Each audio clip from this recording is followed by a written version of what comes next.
isso, mano, que eu lembro.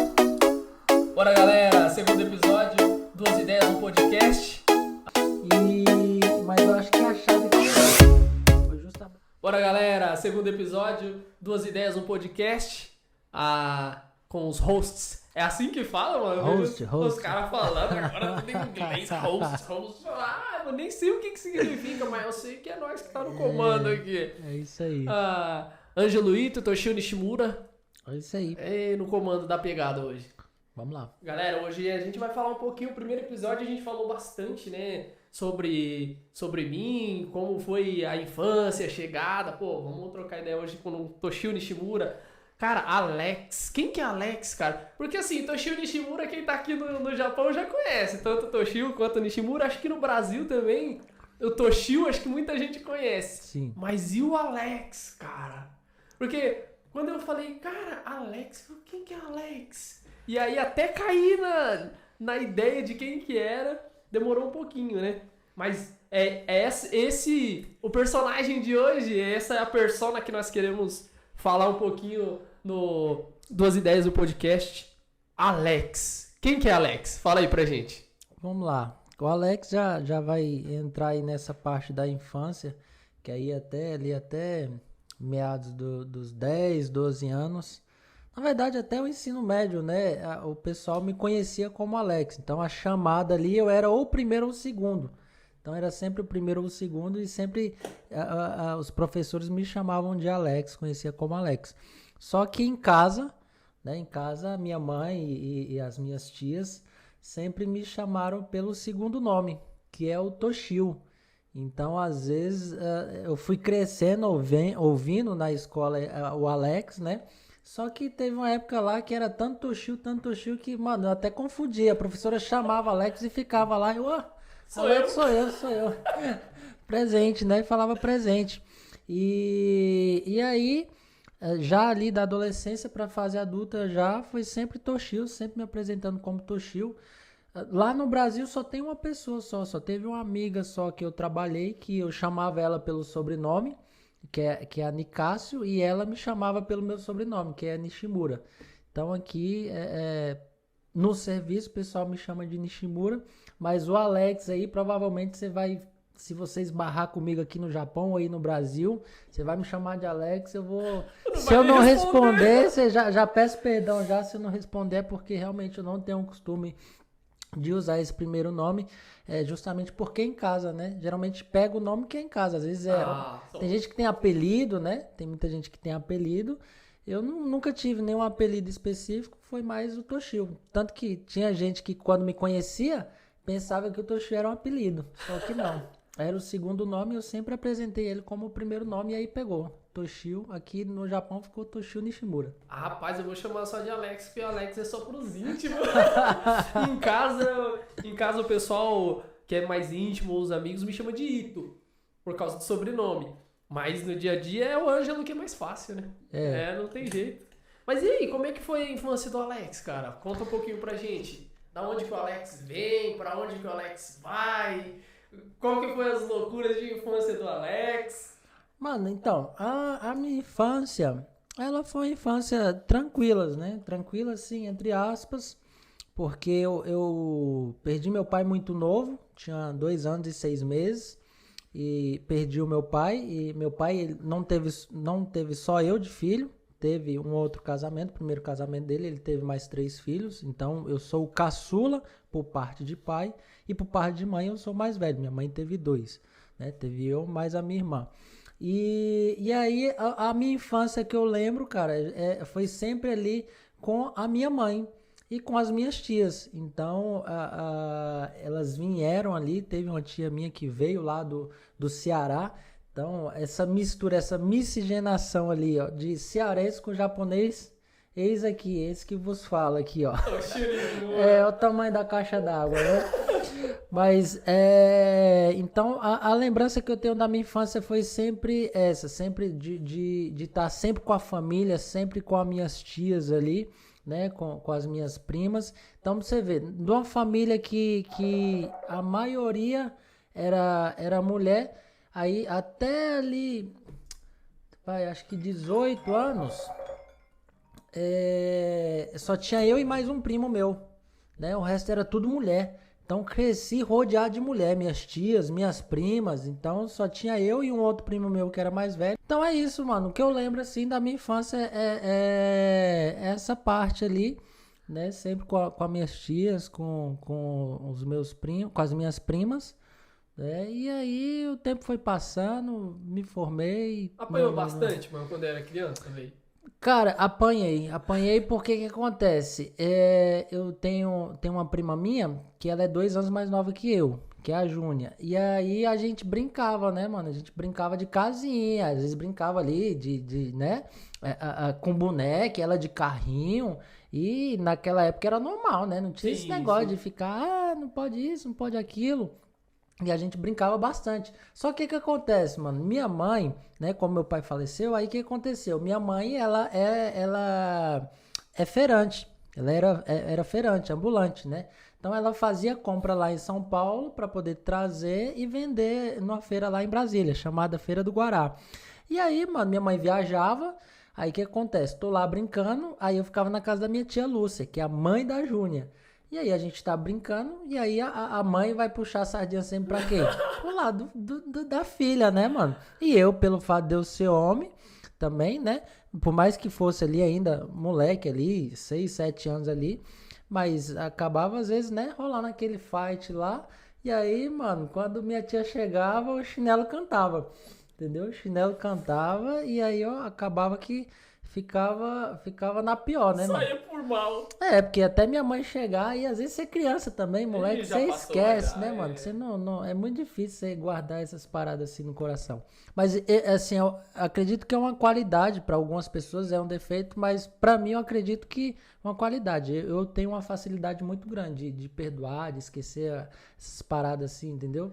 Mas acho que é Desde da criança. inocência, né, cara? Principalmente quando a criança tem essa inocência, né? De estar brincando ali e sair no fight mesmo Mano. e daqui a pouco já tá brincando de Esquece. novo, Não, Mano. não tem essa maldade, né, de Sim. guardar. Acho que o maior aprendizado para nós seríamos manter isso, né? Continuamente Trazer pro isso pra resto da vida adulta, vida. adolescência, vida adulta. É verdade. Exatamente. E a adolescência, mano, como é que passou, cara? Porque a adolescência acho que é um período ali que o bicho pega, né? Então, aí essa questão da paternidade ela afetou um pouco. Porque o que acontece, Sérgio? Teve uma fase da minha vida que você podia falar o que você quisesse da minha mãe, entendeu? Você podia me xingar de tudo, mano. Mas se você falasse do meu pai, mano, vixe, aí o negócio ficava feio. Porque, assim, ali na adolescência, o que eu tinha comigo, né? Eu falei, mano, nem eu conheci o meu pai, entendeu? E as lembranças que eu tenho, assim, as recordações que minha mãe fala, que as pessoas falavam, a mãe dos meus irmãos, é de um pai que foi sempre presente, nunca faltou nada e tal. Então, uma visão muito boa, até onde eu sei, não tinha vício nenhum e tal, né? Nunca fez nada de ruim. Então, eu falei, mano, eu não conheci meu pai. O que esse cara que nunca viu meu pai também, ele vai vir falar mal? E outra, eu tinha comigo, a minha mãe eu sei que, né, tinha aqueles palavrão com mãe e tudo mais. Eu falei, mano, eu sei, minha mãe é trabalhadora e isso aí não me afetava, porque eu sabia quem que era minha mãe. Agora o meu pai, mano, nem eu tinha conhecido. Então, assim, essa época da adolescência foi um pouquinho difícil porque eu passei por essa questão aí de ter esse problema, Sim. entendeu? O cara podia falar tudo. E às vezes, você sabe, a molecada também ali na adolescência descobriu o seu ponto fraco, já era, né, Ah, mano? sim, sim, sim. Aí vai pegar pesado ali, rola aquele bullying e tal. Mas assim, o tempo foi passando, mano, e graças a Deus eu fui liberto, né? Porque aí minha mãe conheceu ali o meu padrasto, o pai da minha irmã, que é a Letícia. E aí, mano, o tempo foi passando, a gente acabei tendo um desentendimento com o meu padrasto por causa disso, né? Também fiquei um tempo sem falar com ele.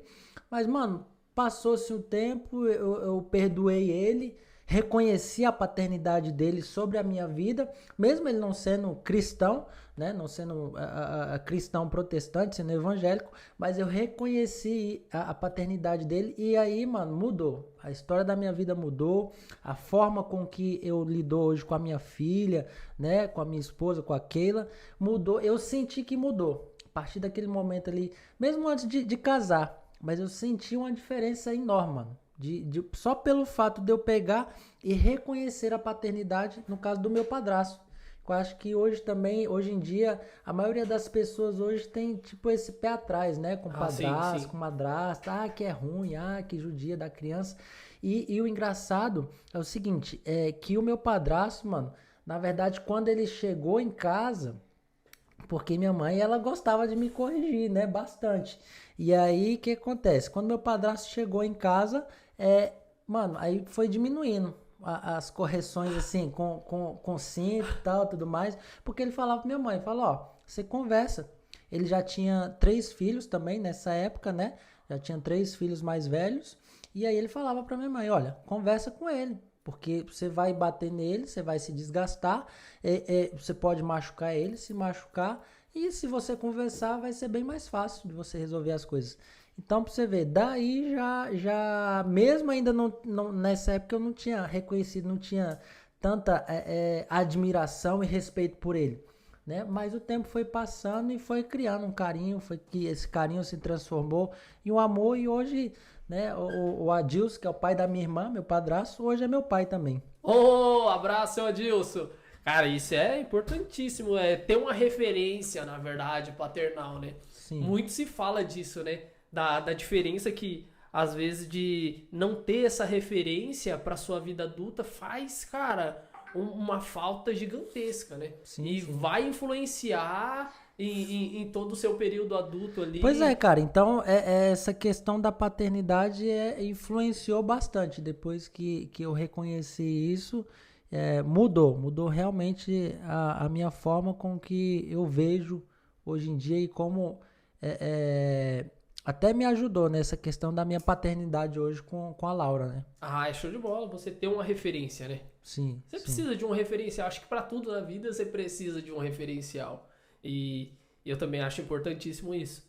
Apesar de ter o meu pai distante, né, morando aqui e eu lá, mas assim, as mesmas referências boas que você tinha, eu também sempre tive. E apesar dele estar vivo e vindo pra cá e conhecendo um pouco mais dele, cara, é sensacional. E aí, quando você conhece e quando você tem essa referência, acho que portas se abrem, realmente. Você consegue destravar algumas áreas que talvez, se você não tivesse esse reconhecimento, você não conseguiria destravar. Sim. Né? Teria um déficit nesse quesito. É uma área bacana, porque dá pra gente fazer um episódio só disso, né? Dá pra fazer um episódio só falando sobre isso. Tem muita coisa pra falar sobre isso, cara. Sobre paternidade, sobre ser marido, como ser marido. Isso. Hoje você tem como falar sobre ser homem, cara. E no sentido amplo da palavra, né? Sim. Então, mas e aí, cara? E na adolescência, como é que foi de pegação? Sabe essa pegada que o adolescente passa de pegação, droga,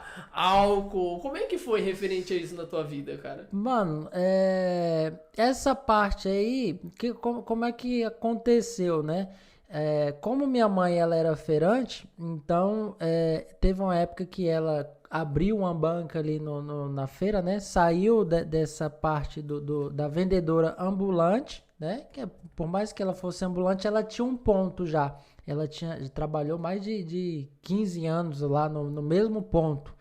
E aí o que aconteceu? Ela abriu uma loja, né, uma banca, ela alugou uma banca e eu lembro que nessa época ali eu tinha por volta de 12 a 14 anos. E eu lembro que eu ia, né, desde os 7 anos eu ia pra feira com ela, nessa época com 7, de 7 até aos 12 ali, 13 anos, ela vendia bijuteria. E ali entre os 12 e 15 anos mais ou menos, ela abriu uma banca de bolsas. Então, sempre nessa área ali de feirante, né? E aí eu lembro que eu já ia trabalhar com ela, mano. Já ia com ela, já ajudava ela, ajudava a vender, já oferecia ali as bijuterias, as bolsas. Só que aí o que aconteceu, mano? Na época que ela abriu essa banca, ela abriu justamente para bater de frente com um cara que abriu uma loja lá que ele vendia a bolsa mais barata. Qualquer tamanho e estilo de bolsa, ele vendia pelo mesmo valor. E ela abriu para competir com esse cara. Aí ela acabou quebrando, né? Na época o meu padrasto já estava junto com ela, morando junto com ela, morando junto com a gente, né? E aí ele tinha entrado com ela nesse negócio, né? e aí acabou quebrando. Aí o que que aconteceu? Então eu trabalhava com a minha mãe ali, ajudava ela no final de semana. Ela me dava um trocado e tal, tudo mais. Só que quebrou. Aí o que que aconteceu? Aí eu fui trabalhar com a minha tia Tânia. Inclusive, foi aí que quando eu me aproximei do meu primo, que seria ali o segundo homem da família ali. No caso, ele é mais velho que eu. Foi na época que a gente começou a trabalhar ali, ajudava a minha tia. Aí, ao invés de ajudar só no final de semana, né, que seria sábado e domingo, aí eu lembro que eu mudei para uma escola onde ficava próximo de uma outra feira que ela fazia também, que ela não ficava só em um lugar, ela fazia várias feiras ali em Brasília. E aí, cara, foi quando começou eu ter mais liberdade. Por quê? Foi quando eu comecei a sair, porque era muito restrita essa minha questão de sair de casa. Sim. Então minha mãe sempre foi, né? Acho que por esse fato de eu não ter tido o meu pai, Sim, né? sim. Ter perdido meu pai muito cedo, então ela sempre segurou a rédea ali o máximo que ela pôde. Então, até às vezes para jogar a bola ali, mano, tinha que ter o horário marcado para eu entrar para dentro de casa. Quando o futebol tava começando a ficar bom, eu tinha que entrar. Entendeu? E aí, assim, nessa época da adolescência, eu comecei a ter liberdade. Por quê? Porque eu comecei a trabalhar. Entendeu? Aí Legal. fui ali dos 15 até os 18 anos ali, trabalhando com a minha tia ali. Os 14, 15 anos trabalhando com a minha tia. E ali eu lembro que no ensino médio, nessa parte da pegação que você falou aí, cara, eu nunca fui, por mais que eu fosse assim o cara mais diferenciado da escola, que era japonês, né? Mas assim, eu não era muito descolado, tinha um cabelo ali lisinho, arropiado e tal, mas mano, era muito fraco no chaveco, era fraco mesmo, né? Tanto que assim, tinha tido outras namoradas e etc e tal. Mas assim, no ensino médio eu não lembro de ser aquele cara, o garanhão e tal, tudo mais. Na época, na fase boa que eu tinha arrumado a namorada, me ajeitada, menina da igreja e tudo mais. Aí o que que aconteceu, mano? No baile de formatura, eu não consegui levar ela. E aí todo mundo, né? Nessa época eu não tava na igreja, nessa época todo mundo chapou o coco, todo mundo ficou ruim, mano. Ruim, Nossa. ruim, ruim. E eu lembro que minha mãe foi pra minha formatura do ensino médio. E aí, só que ela ficou até 1 hora da manhã, né? Aí ela pegou, voltou, veio embora com o meu padrasto. A gente tinha alugado uma van, né, pra poder ir. Nessa época ninguém tinha carteira. Mano, e eu lembro que os caras já tinham combinado com os caras, né? Eu falei, ó, não, já dei a minha parte, os caras tinham passado no mercado e comprado uísque, né? Porque, assim, Nossa. era open bar a formatura, mas, assim, ninguém tinha uísque. Aí a gente, não, mano, a gente vai comprar uísque, porque aí a gente vai abafar, mano. Ninguém vai ser ter. os caras da balada. As meninas vai vir tudo aqui na nossa mesa. E aí, mano, o que que acontece, bicho? Nessa época eu namorava com a menina, ela não pôde ir. Aí, mano, até a hora que minha mãe tava lá, Tava assim, eu confortável, fiquei né? de boa, sabe? Fiquei de boa, pá, botei lá, botei bem fraquinho, botei mais energético do que o uísque, que minha mãe veio, não sei o que você tá bebendo, eu falei, energético. E aí, mano, o que acontece? Eu comecei a flertar com a menina. E a menina não tava bebendo. E eu comecei, né, a pá, olhar ela me olhar. E eu, né, deixa eu ver, ela tá olhando pra mim mesmo, olhei assim e tal. Aí dei uma piscada pra ela piscou. Aí minha mãe foi embora, eu comecei a conversar com essa menina, mano. Aí o que que aconteceu? Eu fiquei a noite toda ali conversando com ela. Perdi a festa toda, todo mundo ficou ruim. Eu fiquei sóbrio. E aí eu lembro que eu acho que eu consegui dar 1 ou 2 beijos nessa menina. Nossa. Só que nessa época eu acho que já tinha até o Motorola, era o V8, V3, que tinha um pink, Eu tinha um acho que era o black. V3. Mano, e não me passa um cara lá e não me tira uma foto bem na hora que eu tô beijando essa menina. E aí manda na época, né, essa minha namorada. Aí acabou o namoro, né? Aí terminei o ensino médio, cara.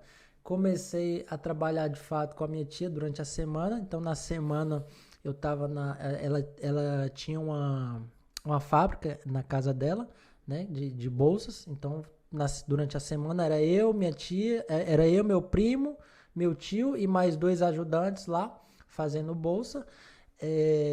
Segunda e terça fazendo bolsa. Na quarta-feira ia vender. quinta e sexta fazendo bolsa, sábado e domingo vendendo. Então, assim, nessa época eu tive mais liberdade também, porque eu já saí de lá, do ensino médio, e já engatei trabalhando com a minha tia.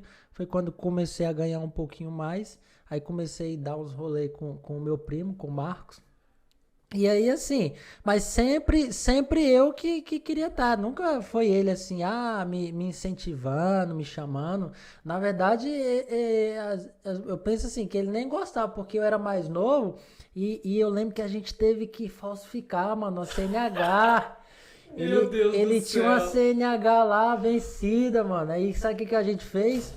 Pegou uma foto e Ô, sabe o que a... crime, só um adendo aqui, o crime já prescreveu, tá? Passou, dependendo da quantidade de anos, prescreve o crime, já foi. E aí, mano, peguei uma fotinha, colei lá e pra gente começar. E fez um teste. Foi num lugar assim mais fuleiro que tinha lá, que tem lá em Brasília lá. E aí passou, mano. Aí eu comecei a entrar nos lugares com essa CNH, pô. Os caras olhavam assim e tal, pá. Mas tava com a CNH ali, eu tinha feito o negócio direitinho. Deixa entrar. Foi, toma, comecei a entrar nas festas ali com 17 anos. Aí, mano, eu acho que a minha prima achou, não sei se foi minha tia, alguém achou, mano, nessa CNH. Aí deu ruim. Porque aí eu tive que esperar fazer os 18, né, pra poder entrar nos lugares. Rapaz, Deus foi bom. Já pensou se a polícia te pega com a CNH dessa? Deus foi bom, que quem pegou foi sua tia. Pois é. Mas assim, tive meus percalços, como todo mundo, né? Adolescência ali, essa fase ali entre 18 e 21 anos de idade. Cara, é a fase que você quer ser liberto, né? Que você acha que... Ele sempre falava pra minha mãe, quando eu fizer 18 anos, ninguém me segura.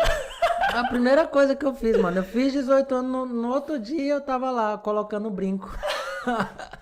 Cara, eu era tão cara de pau que eu nem esperei fazer os 18.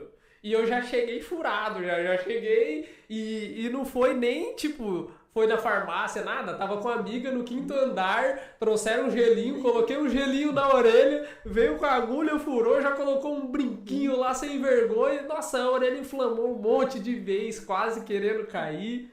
Mas tamo aí. Tamo vivo, graças a Deus. Cara, mas dessa pegada sua de 17 anos aí pra frente, até o teu encontro com Cristo, cara, como é que foi esse encontro? Como é que foi esse momento de conversão? Porque assim, o que muita gente ouve é ou pelo amor ou pela dor. E acho que um dos momentos mais impactantes da vida de um homem cristão é o momento de conversão, cara. Paulo, quando cai do cavalo, enfim... Tem esse momento de conversão que vai gerar ali um divisor de águas. Como é que foi o teu?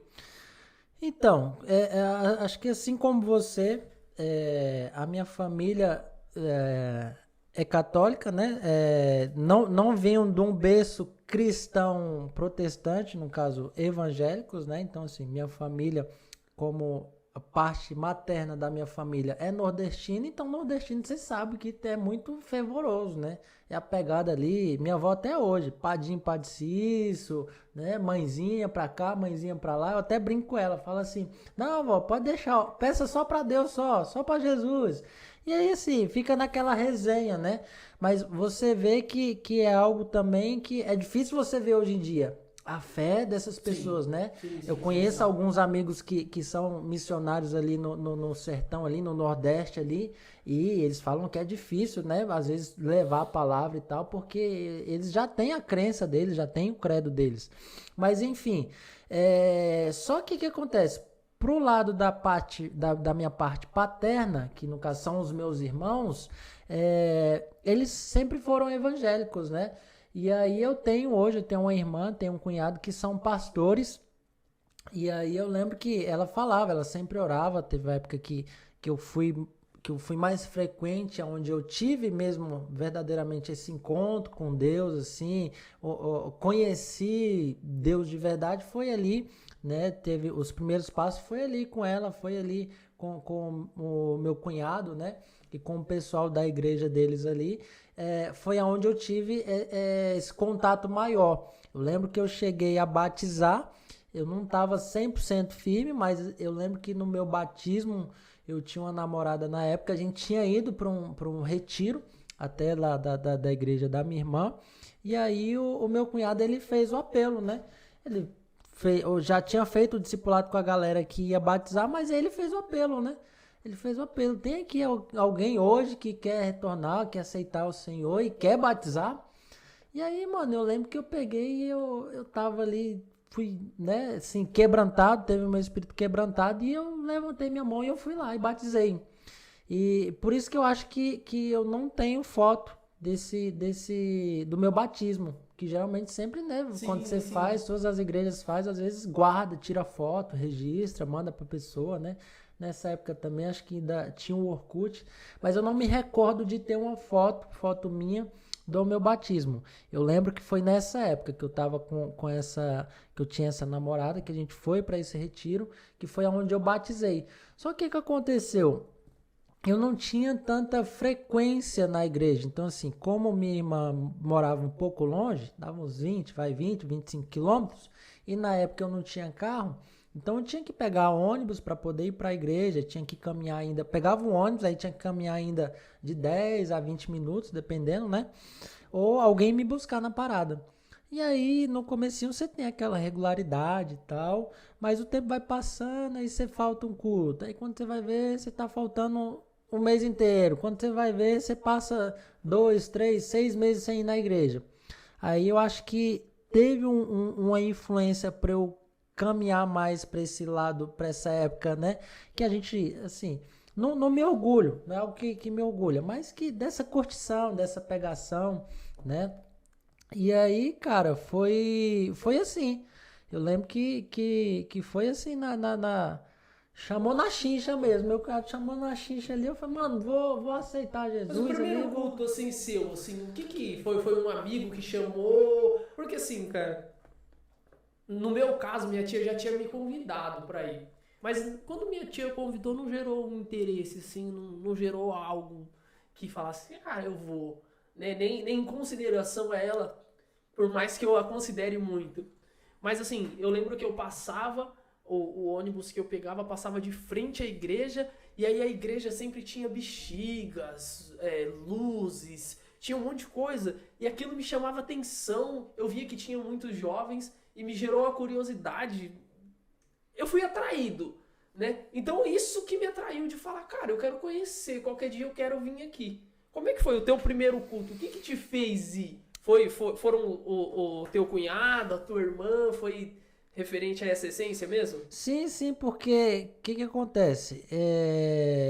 Na minha fase ali entre os 7 até os 17, dos 7 até os 15, eu só ia lá na casa dos meus irmãos quando era férias, ou às vezes tinha um feriado ali que pegava sexta-feira ou segunda, e aí eles iam lá em casa, me buscava, minha irmã me buscava com meu cunhado, né? Ainda era moleque. E aí para eu poder passar o final de semana com eles. E aí teve uma época que os meus irmãos, né? No caso o Patrick, o Peter e a mãe deles, que é a Matilde, eles moraram no fundo da igreja, né? Aí minha irmã, eu lembro que foi na época que minha irmã casou, aí ela foi morar na casa dela, e aí às vezes eu ficava lá junto com os meus irmãos, né? Porque aí eles iam me levar pra jogar bola, pra soltar pipa e tal. Aí eu ia andar mais com eles, né? Pra fazer essas coisas mais de que homem faz, né? Sim. E aí, mano, começou assim. Aí às vezes a gente tava lá, e já de alguma forma eles, né, iam limpar a igreja e tal, fazer aquela limpeza. E eu tava ali com eles ali. Sim, pra mim sim. acabava que era uma diversão. Por quê? Eu gostava de estar com eles ali. Sim. Então eles gostavam, eles Era tinham por que estar fazer com eles. isso, eles tinham Sim. que fazer, aí comecei ali com eles e tal. E aí foi, mano. E quando que foi a virada realmente de chave de falar assim, cara, eu fui pra igreja, eu levantei a mão, eu me batizei, eu fui, mas eu não tô indo. Mas assim, o momento de você falar, cara, eu tive um encontro com Cristo e a partir desse momento aqui, eu comecei a caminhar com ele. Eu acho que teve dois momentos, Ângelo. Um deles que me marcou bastante nessa época que eu tava. Depois que eu já tinha batizado e que eu tava afastado, né? De certa forma, um desses episódios foi... O que acontecia? Eu trabalhava na feira com meu primo. E aí sempre no final do expediente ali a gente costumava tomar um. Às vezes dava 5 horas já, ele já... Opa, tá na hora, bora. E aí ficava naquela, às vezes... E aí, quem que vai pagar a primeira, né? E aí já tomava ali 5, 6 garrafas de cerveja. E aí, mano, às vezes eu pegava e dava saudade, né? Aí eu ia lá ver os meus irmãos. Só que domingo eles estavam no culto, né? Sim. Aí eu saía da feira e ia pro culto. E aí teve uma vez que eu fiz isso, né? E assim, eu tava com cheiro de cerveja, de álcool na boca, né? E aí eu lembro que meu sobrinho, não lembro mais ou menos a idade dele, mas assim, eu lembro que ele era muito novo e ele falou, nossa, você tá fedendo a cerveja, tio. E aquilo ali me constrangeu, cara. Me constrangeu. Me Cara, uma deixou. Eu lembro que criança. assim, eu lembro que até hoje é nítido. Eu lembro dele falando isso e de me deixar constrangido. E eu lembro que eu fiquei uma época sem ir bastante. Por quê? Que eu falava, cara, se é pra estar errado, vamos estar errado mesmo. Vamos estar pra estar na bagaceira, vamos estar na bagaceira. Mas eu tinha também comigo já nessa época algo muito forte dentro de mim, que era o quê? Mano, no dia que eu casar também, eu vou quietar. Vou parar com tudo, vou virar homem de verdade, porque pra mim, homem de verdade é aquele cara que casa, entendeu? Com a mulher só e ele respeita ela, ele honra a aliança, né? Porque Cara, esse assunto a gente consegue fazer, não vou dizer um episódio, eu acho que a gente consegue fazer uma série de podcasts só sim, sobre esse assunto, cara. sim, sim. Então, assim, pra você ver, por mais que eu tivesse ali no mundão, mas eu tinha essa convicção, Essa mentalidade, esse sim. princípio muito forte comigo, né? E aí, tanto que foi ali quando chega no segundo episódio, eu lembro que eu tava já nessa época, eu já tinha essa namorada que eu tive ali mais ou menos entre 1 ano e meio, 2 anos mais ou menos.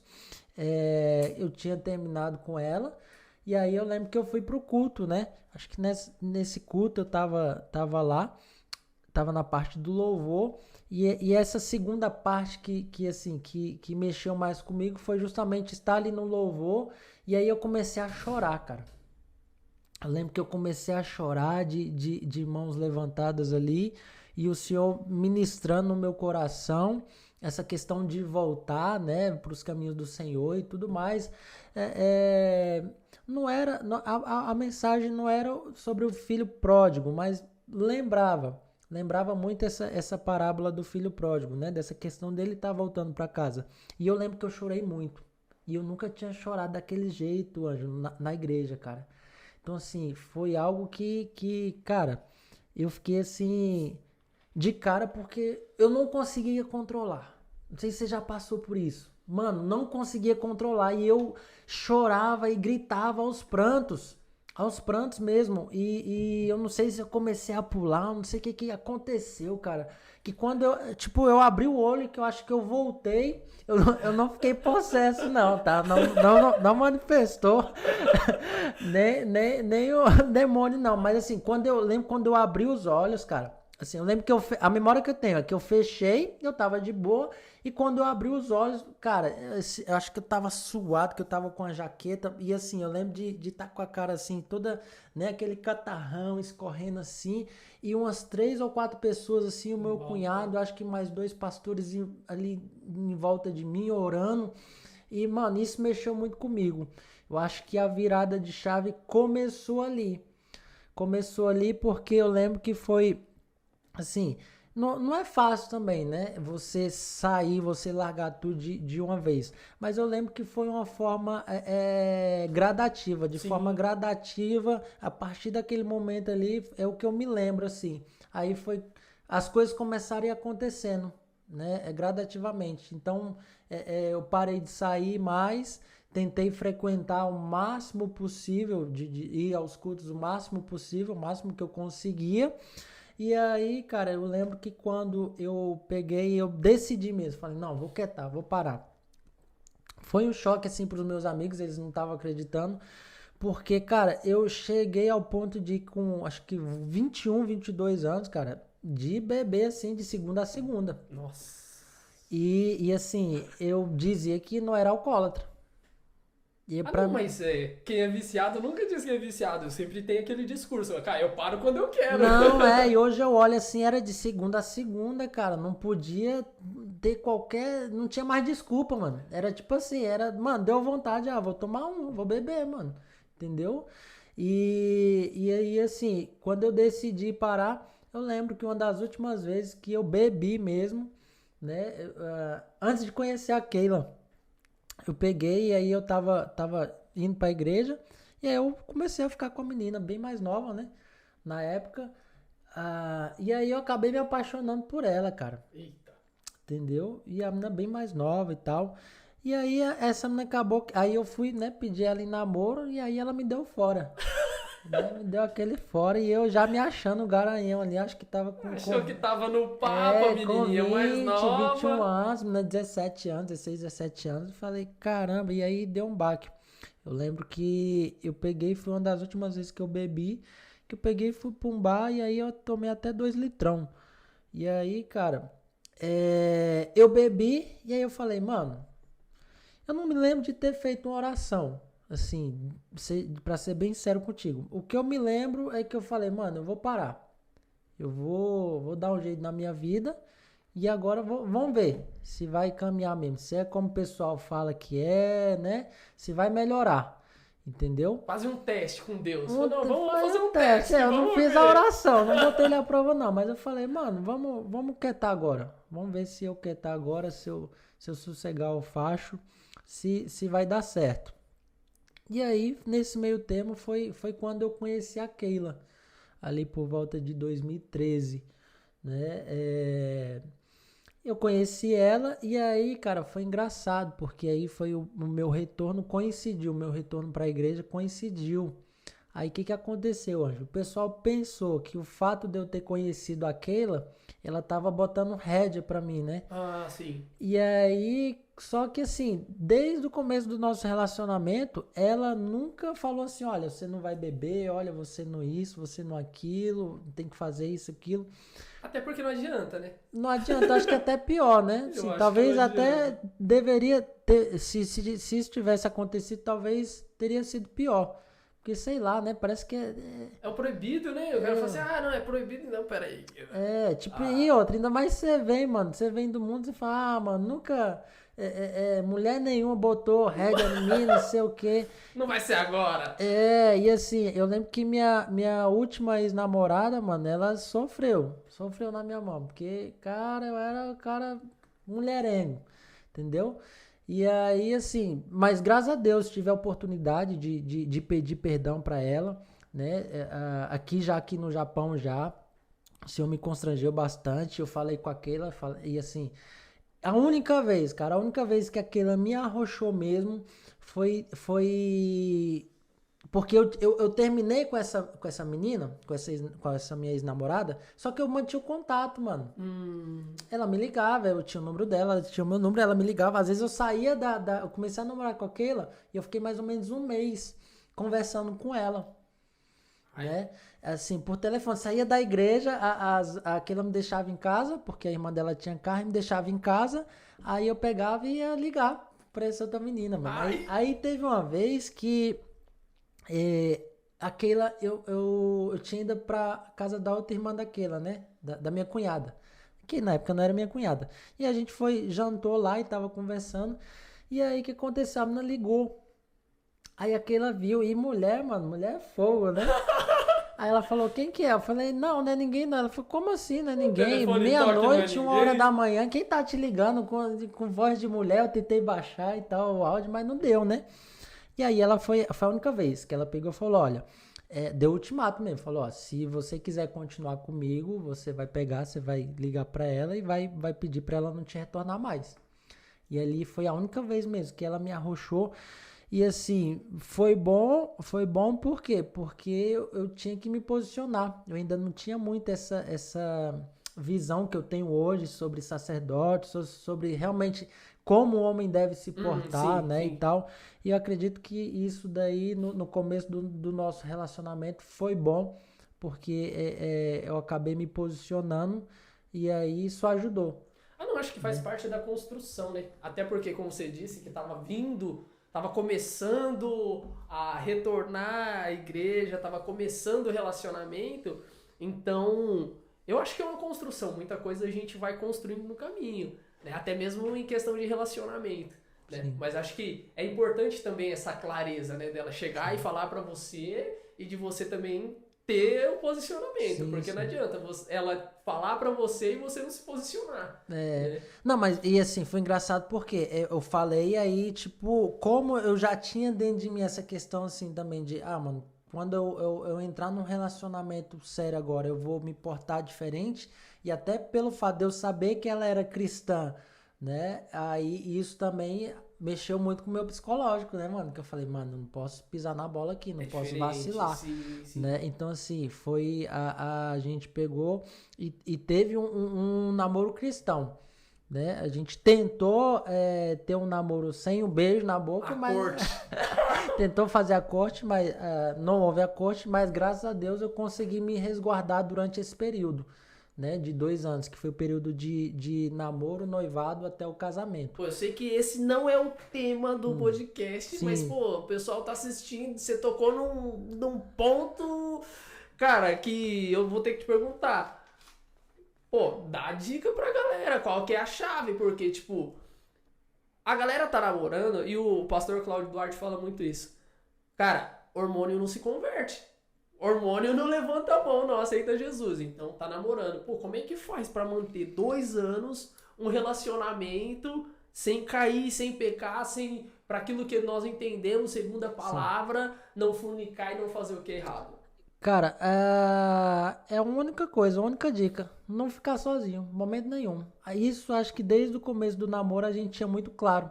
Então, assim, a gente se falar assim, que teve um momento sozinho, assim, foi... Você consegue contar numa mão. Difícil Mas só recordar. que assim, sempre é engraçado que sempre quando se o negócio começava a esquentar assim, sempre aparecia alguém. Sempre aparecia minha sogra, aparecia, graças a Deus, Deus mandava alguém, né? Mas acho que uma dica é essa, não ficar sozinho, momento nenhum. Então assim, quando a gente saía só, eu não tinha carro, então a gente ia de ônibus, né? Então tinha gente ali e tal, né? E ia pra lugares públicos também. Isso, Sim. exatamente. Galera, entendeu? pega essa dica. Aí, galera que namora, que é da igreja, vai abraça com as 2 mãos e não larga mais, viu? Porque pensa numa dica boa. Uai, é verdade. E assim, é uma dica que tem um case de sucesso, deu certo. Deu certo. Graças a Deus. Então, cara, aproveita, porque vou falar, quanta gente caiu nessa pegada, quanta gente tem caído e assim, cara, eu tenho uma amiga no Brasil que ela é referência, assim, cara, eu chamei ela, às vezes, até pra conversar com os jovens da igreja referente a isso, porque ela veio, assim, durante toda a sua adolescência, toda a sua juventude, até o seu período adulto, assim, cara, conseguindo se manter, assim, sabe? Sem um relacionamento, sem cair, sem pecar, sem errar, esperando no Senhor. Esperar. Cara, e assim, como a gente diz, é um processo. Eu já não. Como eu vim do mundão e eu comecei a namorar no mundão, então, cara, eu não conseguia, assim, sabe, manter e ter essa regularidade nesse sentido, né? Cada um tem a sua peculiaridade, né? E por isso que eu sei o quanto é importante, por isso que eu tô pedindo pra você dar essa dica, né? E aí a galera, pô, se inscreve no canal, pega essa dica, abraça e anda com ela, galera. A galera que tá namorando aí é uma chave de ouro. Cara, eu acho que é uma chave entregue aqui nesse podcast que se você perder essa, é vacilo. Acho que vai ser difícil ouvir isso em algum outro podcast, né? Assim, que foi vivido mesmo. Que a gente vê hoje também as pessoas às vezes falando bastante, mas que às vezes não, né? não viveu. Sim. Né? Sim. Mas por algo... isso que eu falei, é um case de sucesso, realmente. Não vou dizer pra você que é fácil, não. Mas é possível. É possível. Também não é impossível. É possível sim. Tá? E aí tá a chave, cara. Se é possível. E aí, na sua trajetória, eu vi você falando que foi constrangido pelo seu sobrinho, uma criança, e depois teve o processo de erguer as mãos e ser entregue por Deus, mas também teve o teu processo Sim. de fazer a tua parte e ir. Sim. Porque, então eu vejo o trabalhar de Deus até através de uma criança, eu vejo o trabalhar de Deus dentro da igreja te tomando de uma forma linda, e também eu vejo a tua parte, porque às vezes a gente só quer que Deus faça, mas não esquece de fazer a nossa parte, né? Sim, verdade, verdade. A gente acha que o fato também, às vezes, só de dizer por dizer, vai lá, tô no domingo, porque aconteceu também, né, nesse inteirinho aí, antes de vir totalmente né, retornar para os caminhos do Senhor, da mesma forma que eu ia pro culto já com umas, né, na cabeça, às vezes acontecia também, de eu sair de lá e ir pra festa. Então, assim, né, é difícil, é complicado, mas não é impossível, né? Tanto que esse lance com a bebida alcoólica foi acontecendo gradativamente, mas foi mais uma escolha minha, porque eu ainda continuei tendo contato, né, com esse meu primo, continuei ali, às vezes, indo na casa dele, ele vindo na minha casa, entendeu? Só que eu decidi. Né? Pra você ter ideia, eu tenho uma amiga que ela me chamou pro baile de formatura dela, né? Acho que pra gente finalizar esse ponto aí, que senão, mano, vai surgindo história aqui. Aí, assim, ela me chamou pro baile de formatura dela, e aí é a formatura da faculdade, né?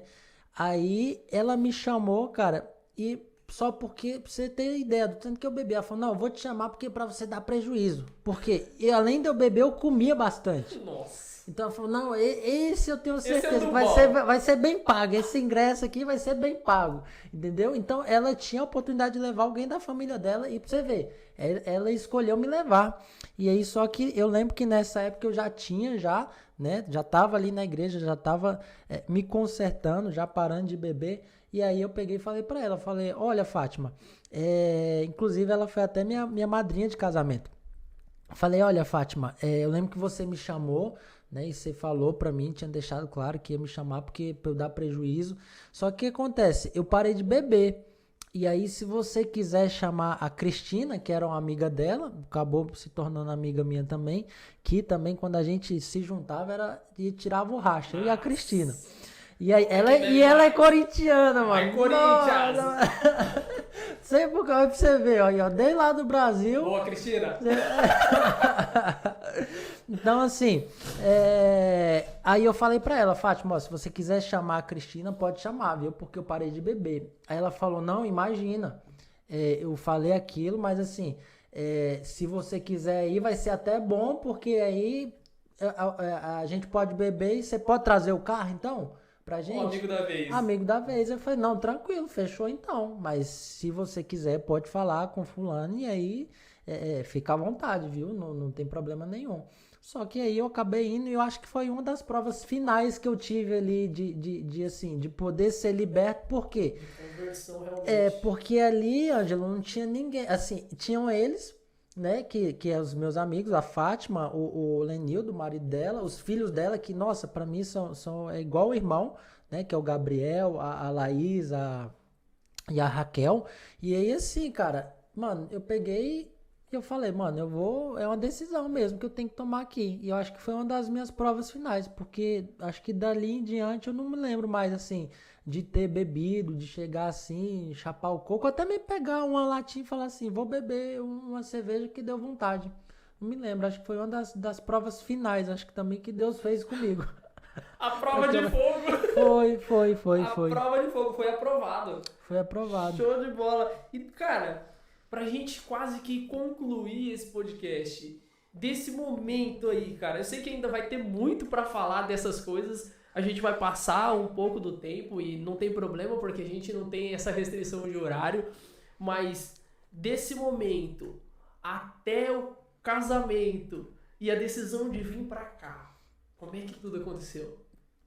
Foi muito rápido, foi tudo muito rápido, porque me lembro até hoje, 2013, né? E aí houve essa conversão assim por completo. Lembro de ter largado ali essa questão da vida do alcoolismo. E aí decidi me acertar, foi quando, né, eu peguei, fui lá na casa daquela, pedi a mão dela pra minha sogra e tudo mais. Aí a gente começou a namorar. E é engraçado porque, assim, até então, um ano, não vou longe, 6 meses antes de conhecer aquela, a minha cabeça era a seguinte, mano, tipo assim, mano, vou casar com 40 anos, que negócio de casar o quê, mano, é casar, calma, deixa eu aproveitar, não sei o quê. E minha mãe até me apoiava, não, tem que curtir mesmo, curte, mas, né, bebe um pouco menos, não sei o quê e tal. Curte devagar, moderadamente. Exatamente. Então, assim, o que que aconteceu? Foi muito rápido, mano. Foi muito rápido, entendeu? Eu tinha saído de um relacionamento também de quase 2 anos.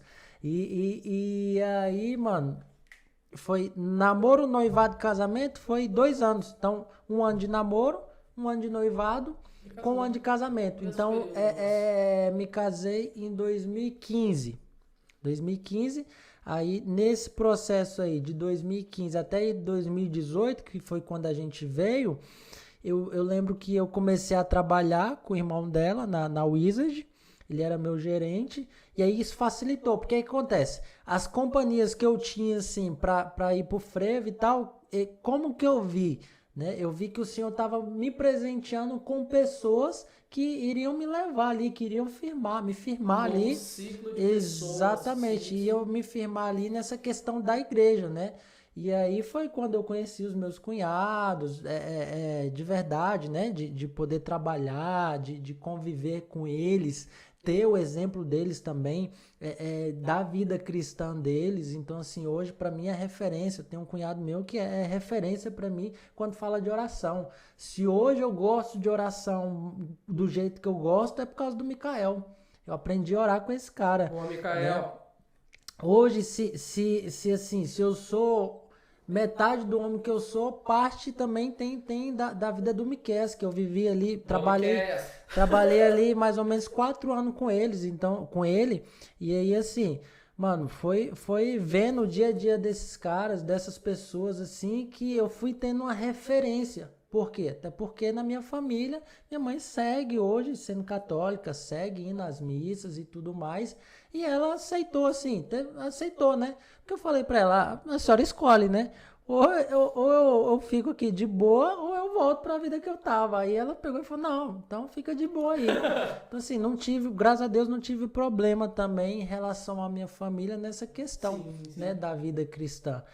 E aí, mano, o tempo foi passando, parece que voa, né? Parece que o tempo voa. Gente, quando viu 2018, tava com 3 anos de casado. Trabalhava lá, até 2017 trabalhei com meu cunhado, era bem remunerado, aquilo já tinha saído, tinha 1 ano e pouco que tinha entrado em uma multinacional, ganhava bem também, a gente tinha uma vida estável, mesmo não tendo a nossa casa própria lá, a gente morava de aluguel, mas assim, a gente conseguiu casar sem nenhuma dívida, isso ajudou a gente bastante, acho que é uma dica bacana que, mano, a gente pode falar, ixi, mano, você tem assunto aqui pra dar e vender. Mas enfim, a gente, né, foi morar junto nesses 3 anos. 2017 a gente tinha uma vida estável. Foi o ano que o meu irmão veio pra cá, veio pro Japão, 2017, final, janeiro, dezembro de 2017, janeiro de 2018, ele veio. E aí surgiu essa oportunidade, né? Uma vez dele estar aqui, dele facilitar e mandar a carta de elegibilidade, Sim. né? Porque como para quem é de Brasília, o jeito mais fácil de você entrar no Japão seria ter na carta de elegibilidade, eu não precisaria mudar para São Paulo e tal, tudo mais. E aí a gente, mano, a gente se organizou assim com você. A gente se organizou, fez as contas, colocou lá na folha os prós e os contras. E o que mais te chamou a atenção, assim, pra migrar? Pra falar, cara, ó, esse aqui é o ponto mais forte e que mais me brilhou os olhos pra eu sair da minha terra, da terra da minha parentela e ir lá pro outro lado do mundo. O que acontece, Ângelo? Desde novo eu tinha comigo assim, que um dia eu ainda viria pro Japão, né? Eu lembro que Nessa época que eu namorei, noivei, casei com a Keila, conheci o pessoal da igreja dela. E era engraçado que quando eu comecei a congregar com ela, eu conhecia mais gente lá na igreja dela do que ela mesma. E ela mesma falou, ai, o que tá acontecendo Eu aqui? que sou daqui não conheço todo mundo. E eu falava pra galera, né? O pessoal, né, perguntava assim, e o Japão, você já foi? Sempre rola essa curiosidade, Sempre, né, mano? sempre. Você vê o nome, né? Nishimura, Toshio. Olha pra sua cara e fala, você já foi pro Japão? Eu falei, calma. Veio de lá, morou lá, não sei o que, fala Sabe falar? japonês. Né? Não, primeiro fala alguma coisa. Você é japonês mesmo? Prova aí então. É mais ou menos isso. Isso aí. E aí, mano, eu sempre falava, mano, um dia eu vou lá, nem que seja pra trabalhar ou pra passear, eu vou lá. E nesse meio tempo, houve, né, houve várias ministrações sobre a minha vida voltada para essa área de missões, né, para essa área dos povos não alcançados, do ID, de pregar o evangelho. Então, assim, em 2017 a gente fez o intensivo lá em Goiânia, voltado para essa área. A gente já começou, então assim, quando meu irmão começou a vir, eu comecei a me planejar com meu irmão, só que ele veio na frente. Só que aí a gente já começou a se preparar nessa parte espiritual. Ah, sim. Porque como você citou no episódio anterior, sobre essa questão aqui é muito pesado. Tanto que você vê, os caras têm as coisas, né, materiais, mas é um dos países onde mais acontece suicídio. Então, né, não sei se você pensa assim, mas se não for algo espiritual, o que é? Porque assim, hoje em dia o japonês você vê, hoje você vai sair na rua, você não sabe falar assim, que ele é rico, a gente brinca, né? O cachorro, é o chefe, é isso, é aquilo, mas você não sabe. Você não sabe, né? Até porque tá no shopping e tá de pijama. Então, não dá pra você tá. É verdade. Saber. Então, a gente começou a se preparar já nesse sentido também, né? De se revestir espiritualmente. A gente participou também de um congresso que trabalhava essa parte específica de batalha espiritual e tudo mais, que foi o primeiro pastor da Keila. E assim, a gente se preparou não só financeiramente, mas psicologicamente e espiritualmente, porque a gente sabia que a gente vinha pra cá e a gente tinha certeza de uma coisa, né? 3 anos de casado, a Laura tinha 10 meses, e aí a gente tinha certeza de uma coisa, ou a gente vai dar certo ou a gente vai dar certo. Entendeu? Show de bola. Porque aqui você não tem, né? No caso, eu não tenho minha mãe, meu pai, meu padrasto, ela não tem a mãe dela, o pai dela, os irmãos. Então, assim, tinha que ser uma coisa que acho que foi... A gente veio nesse sentido também, de fazer um teste. De falar assim, mano, a gente vai dar certo ou vai dar certo. Graças a Deus a gente sempre teve um casamento tranquilo, um casamento em paz. Mas estar aqui no Japão, só eu e ela, mesmo tendo meu irmão... eu acho que só fortaleceu ainda mais a nossa aliança e o nosso casamento, né? Porque assim, a gente tinha uma visão e opinião de lá. Só que aí o outro ponto, acho que o ponto-chave foi esse aqui agora, lembrei. A gente falava assim, mano, a gente tá aqui e o meu irmão falava muito, né, pra gente do Japão. A gente tava lá no Brasil, ele falava muito. E a gente falou, mano, a gente sabe, né? Aí ela falava, amor, a gente sabe ele tá falando, da experiência dele. E aí, só que assim, a gente sabe que a gente está lá, a gente vai ter nossa experiência, a gente vai ter nossa opinião. E outra, se não der certo, a gente volta. Volta pra trás, vai. E graças a Deus deu tudo certo, né? Tava dando tudo certo lá, deu tudo certo aqui. A gente já tá caminhando para 4 anos também aqui no Japão. Mas eu acho que a chave foi essa. Foi justamente de falar assim, mano, formar minha opinião. Eu quero ir lá e saber como que é. Entendeu? Passar por essa experiência para saber. Falar, não, compensa. Não compensa. Entendeu? Cara, tem coisa que é só vivenciando, né? Não tem jeito, né?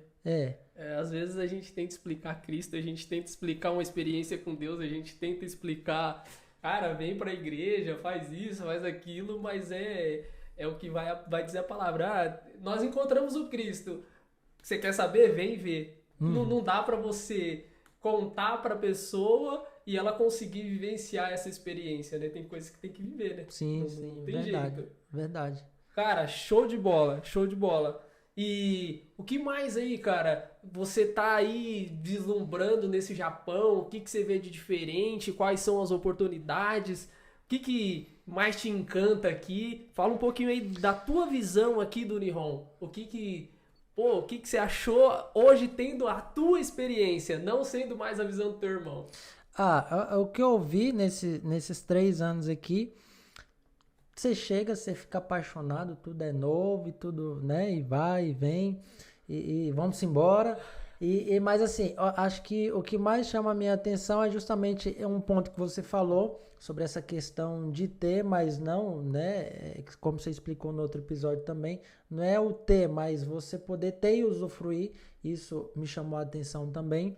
Mas assim, o que eu tenho comentado muito com a Keila, justamente é essa questão de aproveitar essa acessibilidade que a gente tem à tecnologia. Sim.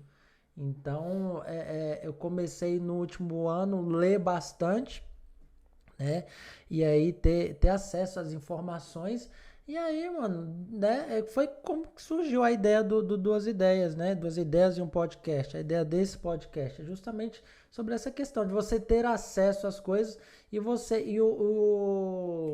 não sei se é o Mário Sérgio Cortella que fala lá, né? Que você está... que você está no lugar e usar aquilo que você tem para você fazer o melhor. Sim.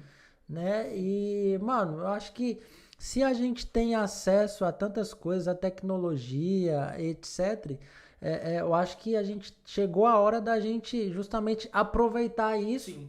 E passar o maior número, não só de informação, mas de conhecimento. Sim. Eu tive uma aula esses dias, um discipulado com o meu pastor, que ele me deu uma chave muito pesada. Que ele falou, olha, a informação, né, sem a prática, ela é só a parte teórica. Sim. Você tá só na teoria. Você vê, hoje em dia a gente vê muitos teóricos, né? As pessoas que, nossa, e ainda mais em podcast. Você pega corte de podcast, vixe, cheio de teóricos. Mas vamos para a prática, né? Vamos para a hora da Vera. Então é o quê? É pegar a informação, colocou em prática e transformar isso em conhecimento. Sim. Então, é que hoje acho que devido à informação ser tão difundida, de ter tanto, tem muita gente obesa de informação, sim. mas sem conseguir colocar em prática. Eu acho que às vezes se você pegar uma chave desse podcast, não precisa ser muitas, mas pegar uma chave, por exemplo, aquela chave que nós comentamos para aqueles que namoram, de falar, cara, de relacionamento, e falar, não fica junto sozinho, né? Ou outra chave, sabe? E praticar essa uma chave, eu acho que é isso, né, cara? É isso. Mas é bacana você falar de poder aproveitar realmente o que a gente tem de acessível, né? Sim. E de toda essa tecnologia que a gente tem a facilidade. Sim, acho que até casou, porque eu terminei de ler ontem o livro do Rick Chester, e aí, não sei se vocês conhecem, aquele cara que ficou famoso lá, vendendo água lá na areia de Copacabana e tal. E aí, mano, ele fala, mano, pra que você quer um telefone de 5 mil reais se você não sabe, você sabe no máximo 3 funções dele?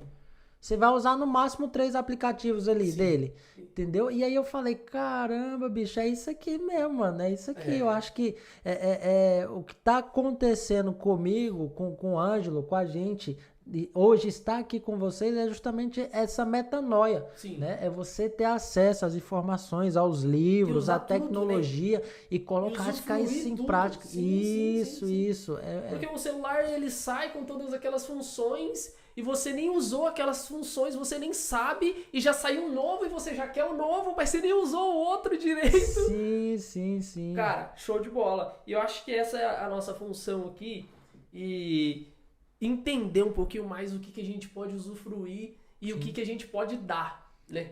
Porque eu acho que através dessa tecnologia a gente pode entregar muito, né? E eu queria que você falasse um pouquinho do que a gente... Qual que é a nossa proposta para entrega realmente através desse canal? A ideia, cara, é justamente passar não só a informação, como eu falei, essa chave eu peguei agora recente, essa semana, mas passar para vocês o conhecimento. Passar, a gente até comentou no episódio 1, que é justamente passar essa questão da vivência, da prática. Porque acredito que o que muda realmente para a pessoa que está ouvindo agora esse podcast é justamente isso. É você saber que você está ouvindo aqui 2 pessoas que têm colocado em prática. né? Que tem buscado a informação, que tem, seja através de um podcast, um audiobook, de um livro, né? De uma palestra, colocar isso em prática. Sim. Né? E acredito que chegou esse tempo pra gente, da gente informar as pessoas, mas ir além. Porque a ideia é trazer vocês aqui para perto da gente e mostrar para vocês que é possível. Sim. Entendeu? Eu, um cara que não curtia ler, cara, que nunca gostei de estudar, eu até brinco, né? Minha mãe sempre falou, olha, estuda. Entendeu? Nunca estudei em escola particular, mas eu tinha total condições de entrar na universidade lá de Brasília. Eu tenho 2 primas que entraram lá, eu tenho 2 sobrinhos que entraram lá agora, entendeu? Que é o UNB, é uma das mais conceituadas do Brasil. Só que assim, eu vejo que na época eu não tinha a maturidade, não tinha ali, como é que eu posso dizer?